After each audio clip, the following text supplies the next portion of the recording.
purpose of my work is to help women understand their value and their worth so that they can achieve their full potential. The value I bring to my clients is a lifetime of learning many things the hard way and going through a lot of things on my own, building a successful business despite a lot of hardships and heartbreaks along the way. And my feeling is if I can do it, anybody can do it. And the biggest problem I see is that people get stuck in limited mindsets. Women in particular get stuck in feelings of guilt and shame that holds them back in the workplace. They don't stand up and speak for themselves. Many women don't understand what their role really is.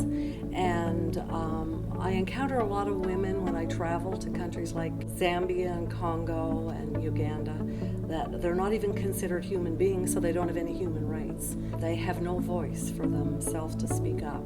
So it takes somebody like me who likes to talk, and I like to stick up for the underdog, and I like to go in and help those women be free from what it is that's holding them back. What I love about the work I do is seeing lives changed, transformed lives, changed communities. Whole villages are impacted by the work of international needs and other organizations that I work with. When I take teams of people to go and help empower women to make changes for themselves. Not everybody has their hand out, and they don't want a hand out, they just want a hand up. They just need a helping hand. They need somebody to come in, believe in them, inspire them, and fill their toolbox and give them what it is they need to do with themselves. One of the examples of someone that I've helped out is a lady named Minda. She had polio when she was 9 years old, which left her paralyzed. And she became ostracized by her family because she lives in a developing country.